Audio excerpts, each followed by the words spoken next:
ലോകത്തെ ആശങ്കയിലും വേദനയിലും ആഴ്ത്തിയ നാളുകൾക്കൊടുവിൽ ഇറാനും അമേരിക്കയും തമ്മിൽ സമാധാന ധാരണാപത്രം ഒപ്പിട്ടിരിക്കുകയാണ്.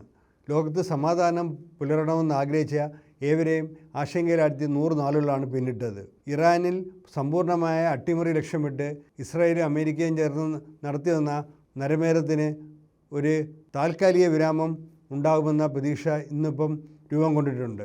കഴിഞ്ഞ ദിവസം ഒപ്പിട്ട സമാധാന ധാരണാപത്രം അതിൻ്റെ ആ പ്രക്രിയയുടെ ഒരു ഘട്ടമാണ്. എന്നാൽ ഈ സമാധാന പ്രക്രിയ അംഗീകരിക്കാതെ ഇസ്രായേൽ ലെബനനിൽ കടന്നാക്രമണം തുടരുകയാണ്. ലോകത്തെ ഏറ്റവും വലിയ ശക്തിയെന്ന് അവകാശപ്പെടുന്ന അമേരിക്ക പരാജയം മുന്നിൽ കണ്ട സാഹചര്യത്തിലാണ് ഇപ്പോൾ അമേരിക്കൻ പ്രസിഡന്റ് ട്രംപ് സമാധാന പ്രഖ്യാപനം നടത്തുകയും ഇറാനുമായി ധാരണയിലെത്തുകയും ചെയ്തത്. ഈ സ്ഥിതിവിശേഷത്തെക്കുറിച്ച് ഇവിടെ ചർച്ചയ്ക്ക് എത്തിയിട്ടുള്ളത് ദേശാഭിമാനിയുടെ മുൻ റെസിഡൻ്റ് എഡിറ്ററും ലോക രാഷ്ട്രീയ സ്ഥിതിഗതികൾ സസൂക്ഷ്മം നിരീക്ഷിക്കുകയും ചെയ്യുന്ന മുതിർന്ന മാധ്യമപ്രവർത്തകനുമായ വി പരമേശ്വരനാണ്. വി പരമേശ്വരനുമായി ഈ വിഷയത്തിൽ ദേശാഭിമാനി ഓൺലൈൻ മുമ്പും ചർച്ചകൾ നടത്തിയിട്ടുണ്ട്. ഇപ്പോൾ ഏറ്റവും പുതിയ സംഭവവാസങ്ങളെ പറ്റിയുള്ള ഒരു ചർച്ചയിലേക്ക് കടക്കുകയാണ്. നമ്മൾ നേരത്തെ പലതവണ ചർച്ച ചെയ്തതുപോലെ ഇപ്പോൾ അമേരിക്ക കീഴടങ്ങിയെന്ന് തന്നെ പറയാം. ഇറാൻ്റെ നിശ്ചയദാർഢ്യത്തിനും ലോക മനസ്സാക്ഷിക്കും മുന്നിൽ കീഴടങ്ങി, ട്രംപിന് അമേരിക്കയിൽ നിന്നുണ്ടായ ആഭ്യന്തരമായ സമ്മർദ്ദത്തിന് മുമ്പിൽ കീഴടങ്ങി ഒരു സമാധാന ധാരണാപത്രത്തിൽ ഒപ്പിട്ടിരിക്കുകയാണ്. എന്നാൽ ഇസ്രായേൽ ലെബനിൽ കടന്നാക്രമണവും കൂട്ടഗതിയും തുടരുന്നത് സമാധാന ശ്രമങ്ങൾക്ക് തിരിച്ചടിയുമാണ്. ഈ സമാധാന കരാർ ഒരു അന്തിമ കരാറിലേക്ക് നീങ്ങാനുള്ള സാധ്യത എത്രത്തോളമാണ്?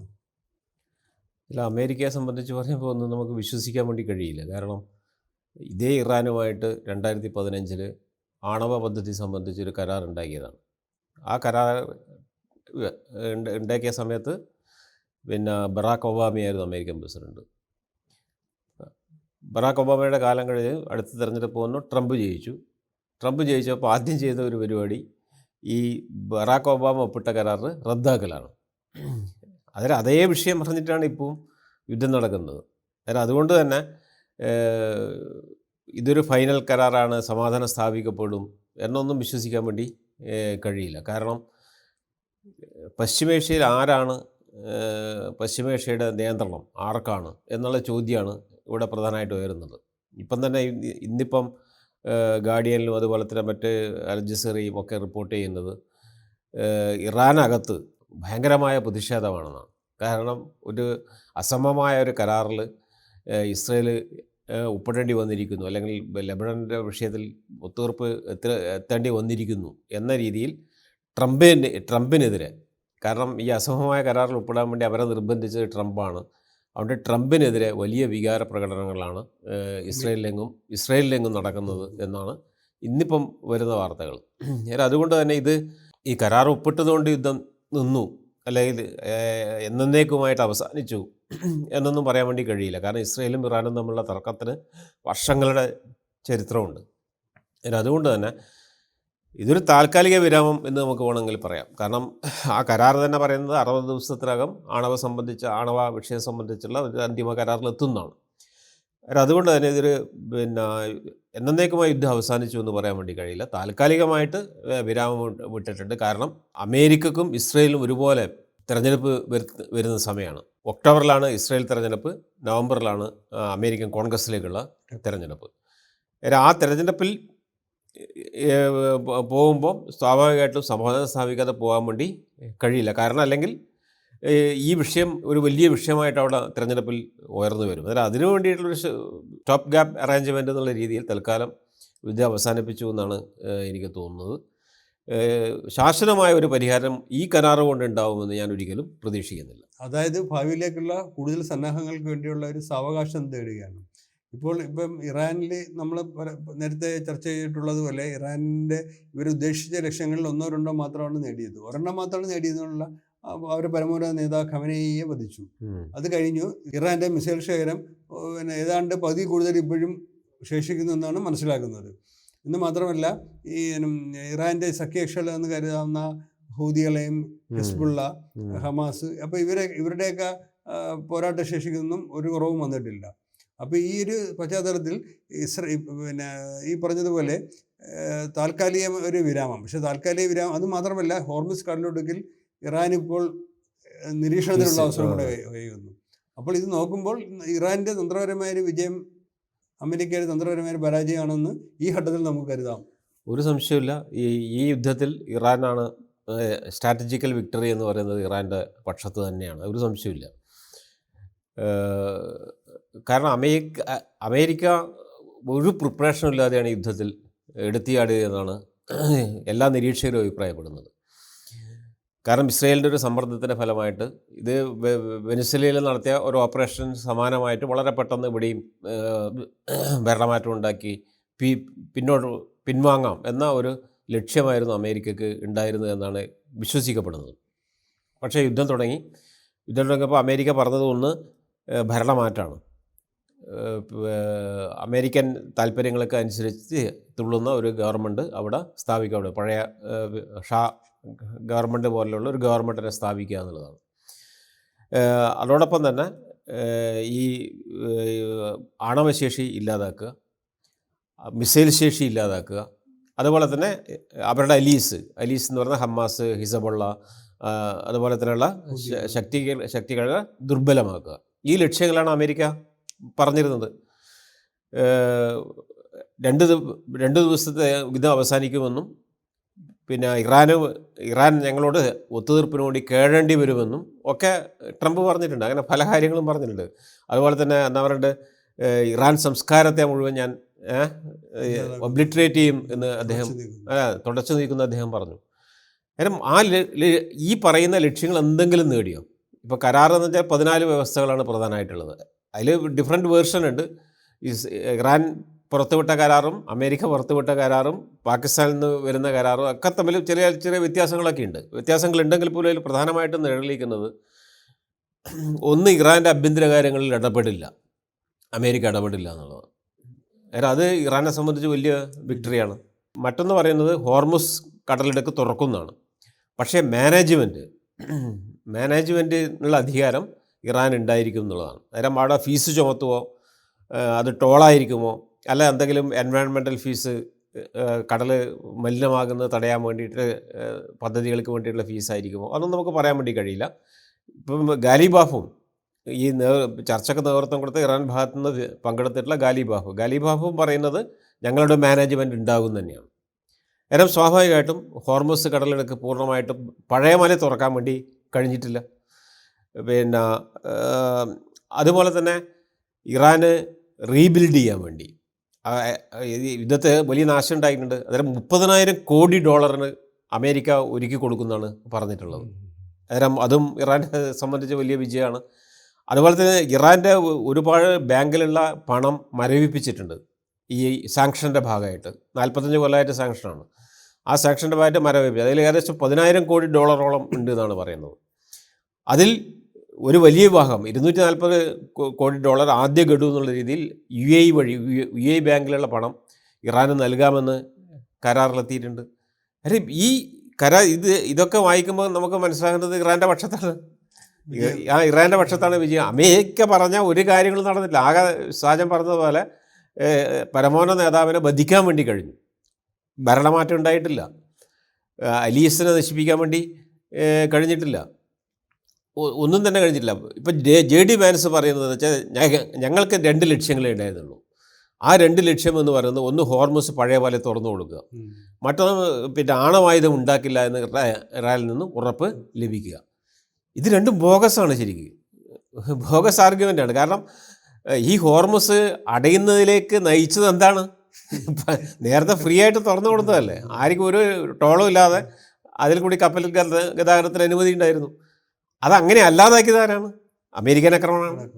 അമേരിക്ക ആക്രമണത്തിന് ശേഷമാണ് ഹോർമുസ് കടലിൽ അവർ പൂർണ്ണമായും ബന്ധാക്കിയത്.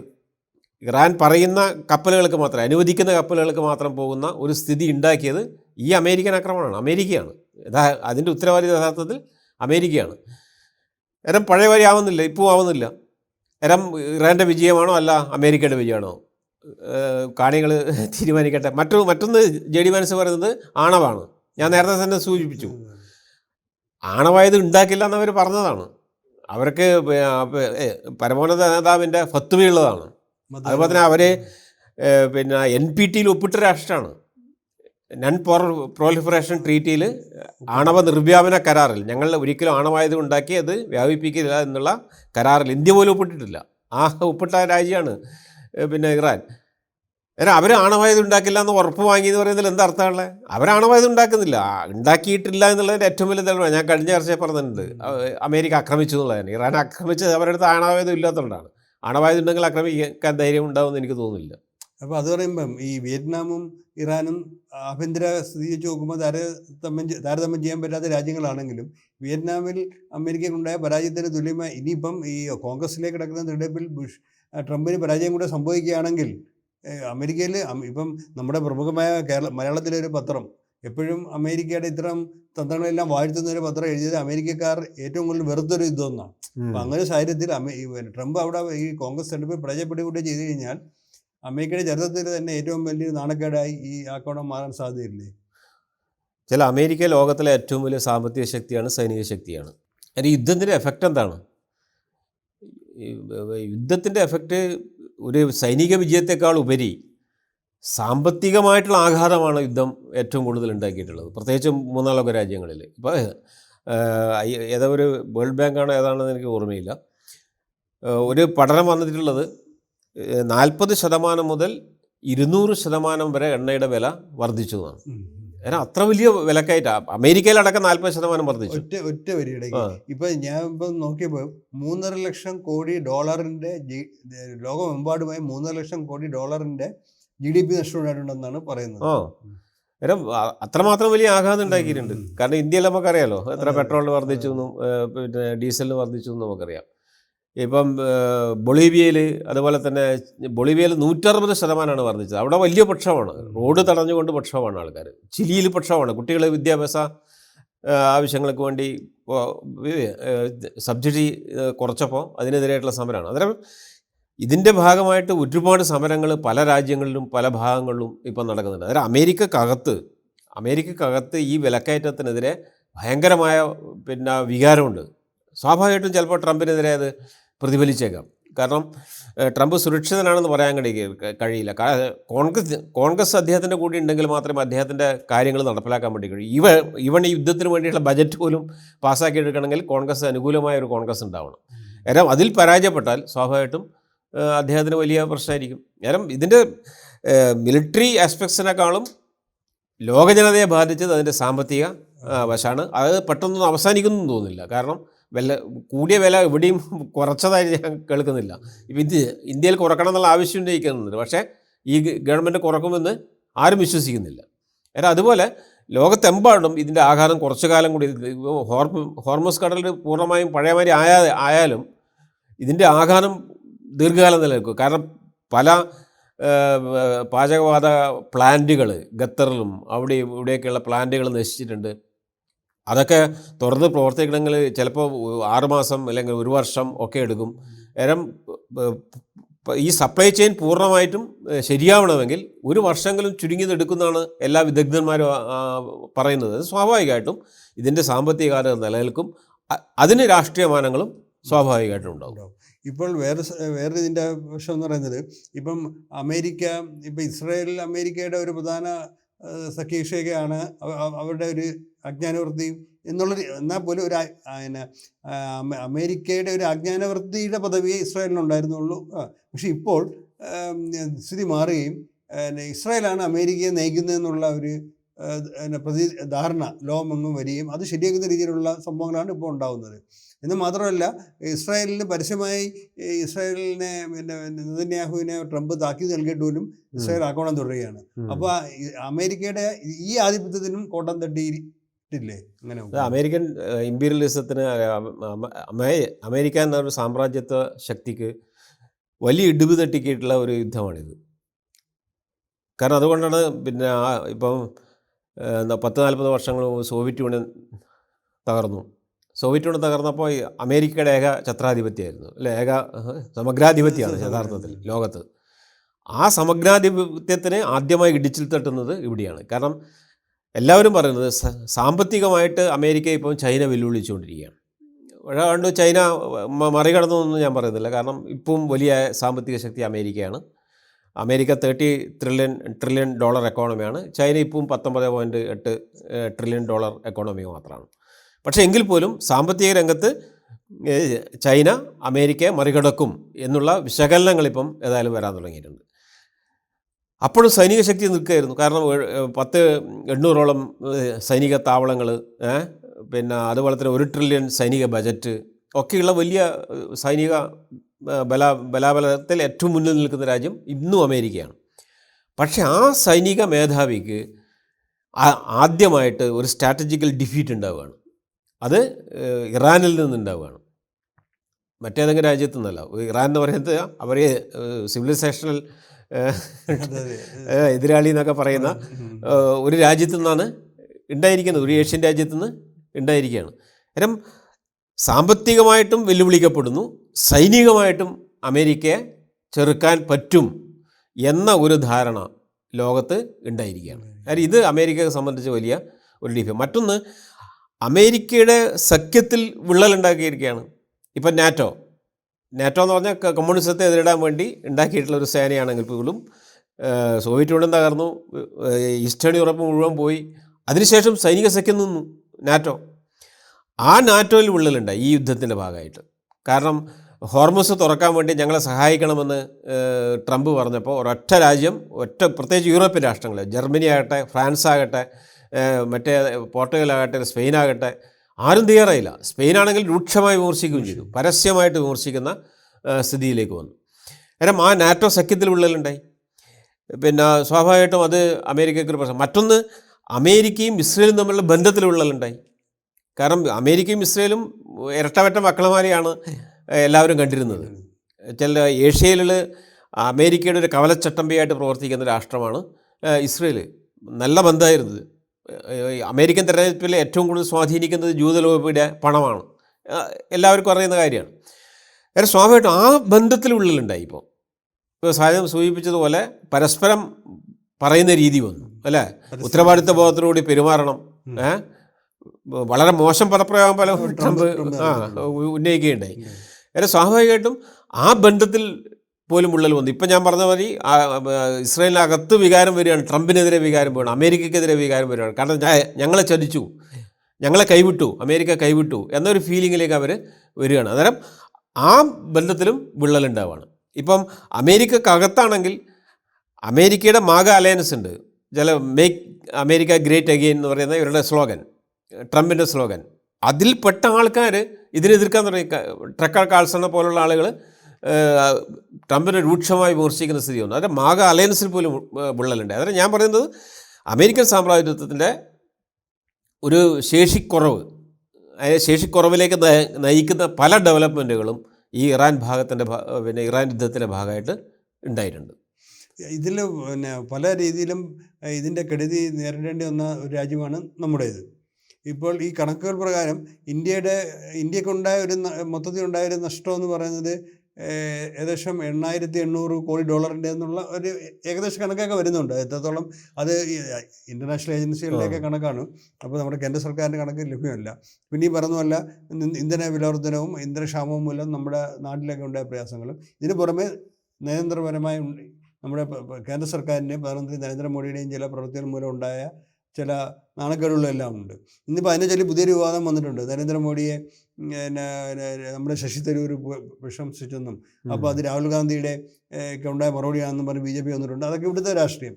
പക്ഷേ നമുക്ക് ഈ ഒരു സിറ്റുവേഷൻ നമ്മുടെ ഒരു ചരിത്രപരമായ സുഹൃത്താണ് ഇറാൻ. മാത്രമല്ല, ഇന്ത്യയുടെ പല സുഹൃത്ത് രാജ്യങ്ങളും ഇറാൻ്റെ ഭാഗത്താണ് നീതി എന്നുള്ള നിലപാടിൽ തന്നെയായിരുന്നു, ഇത് ശരിയെന്നുള്ള നിലപാടിൽ തന്നെയായിരുന്നു. അപ്പോൾ ഇന്ത്യക്കുണ്ടായി നയതന്ത്ര തിരിച്ചടി പരിഹരിക്കാൻ നമുക്ക് ആ ഒരു ക്ഷീണവും അടുത്തൊന്നും പരിഹരിക്കാൻ കഴിയുന്നതാണോ എന്നുള്ള. അമേരിക്കക്കും ഇസ്രയേലിനും അനുകൂലമായ ഒരു വിദേശ നയമാണ് ഇന്ത്യ ഇപ്പം സ്വീകരിച്ചത്, പ്രത്യേകിച്ചും നരേന്ദ്രമോദി സർക്കാർ. അത് അവരാണ് തുടങ്ങിയെന്ന് വെച്ചാൽ അവരല്ല തുടങ്ങിയത്, കോൺഗ്രസ് ഗവൺമെൻറ്റാണ്. നരസിംഹറാവിൻ്റെ കാലത്ത് തുടങ്ങി, മൻമോഹൻ സിംഗിൻ്റെ കാലത്ത് ശക്തിപ്പെട്ടിട്ടുണ്ട്. മൻമോഹൻ സിംഗിൻ്റെ കാലത്ത് തന്നെ എൻ്റെ ഓർമ്മ ശരിയാണെങ്കിൽ IAEAയിൽ നമ്മൾ ഇറാനെതിരെ വോട്ട് ചെയ്തിട്ടുണ്ട്. അതായത് ഇറാനുമായിട്ടുള്ള ബന്ധം അവിടുന്ന് തുടങ്ങാണ് കുറച്ച് മോശമാവാൻ തുടങ്ങി. പക്ഷേ മോഡി ഗവൺമെൻറ് വന്നപ്പോൾ മോഡി ഗവൺമെൻറ്റിന് ഒരു സംശയമില്ല, ആരുടെ പക്ഷത്താണെന്ന് ചോദിച്ചാൽ അമേരിക്കൻ ഇസ്രയേൽ പക്ഷത്താണ്. കാരണം സയണിസം എന്ന് പറയുന്നത് ഇവിടുത്തെ ഹിന്ദുത്വ രാഷ്ട്രീയത്തിൽ ഏറ്റവും പിന്നെ സ്വീകരിക്കാവുന്ന ഒരു പിന്നെ ഐഡിയോളജിയാണ് എന്ന് പരസ്യമായി അവർ പ്രകടിപ്പിച്ചിട്ടുണ്ട്.